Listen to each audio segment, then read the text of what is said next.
理界の異端児ハーチモこと赤いハートです。みんな久しぶり。今回のハーチモクッキングはこちら、カレーライス完成。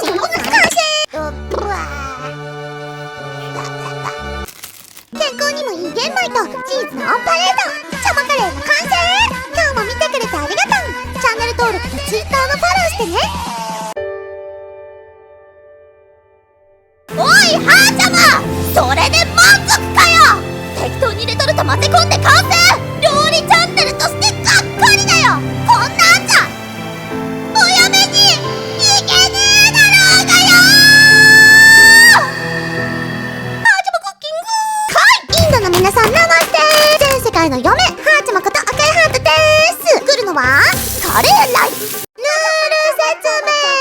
その1、調べない。ネットやレシピを見るのはずるい。その2、測らない。目分量でも作れるのが一流。その3、チャンスは3回。最後はママのヒントもらう。世界一のクッキングチャンネルを目指してゆくゆくは5つ星を取る女。これはバカがバカなりに料理する成長物語。ハーチャマクッキング回始まるよ。まずは恒例のお米チャレンジ。レッツ目分量。最近思うんですよね。米炊きは人生と一緒。メモリで米炊くやつは所詮その程度だってこと。ハーチャマ、メモリに左右される人生嫌だから。この動画を見た後にメモリで測るやつがいたら、そいつはその程度ってみなす。だからさ、みんな一緒にお米チャレンジ。お米が炊けたところで次は皮むき。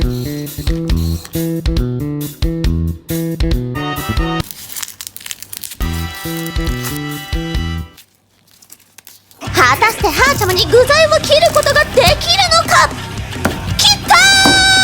すごいですよ。恐ろしい勢いで切っております。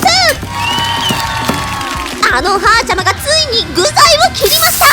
そして鍋に入れていく。ところどころ皮がむけていなくて汚い。それもまたハーチャマの凄みですね。お次はわらび餅とベビースターラーメン。なぜこの2つがカレー作りに登場するのか何一つ分かる。隠し味にそこら辺にあったわらび餅を投入します。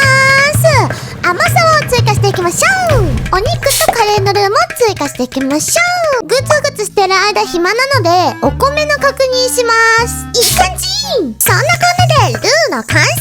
たくさんくるくるするのがコツ。正直今回手応えありすぎて困ってますね。最初あんまできないところからスタートの方がいいじゃないですか。だからちょっと本気出しすぎちゃったかなみたいな感じですね。はい。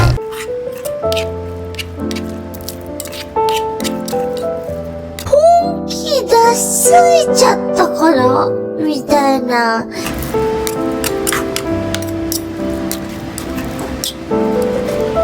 米も完成。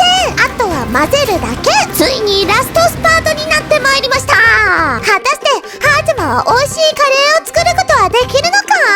実は今回ママからキッチン禁止令が出まして、料理ができるまでキッチン使えなくなりました。ということでね、友達ピーちゃんのキッチンを借りております。ついでに自粛もお願いしちゃいましょう。お嫁に行けないことを悟り、更生したハーチャマのカレーライス。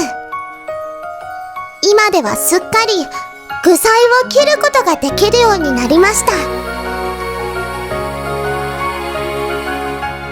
行けねえだろうがよ。ハーチャマ、メモリに左右される人生や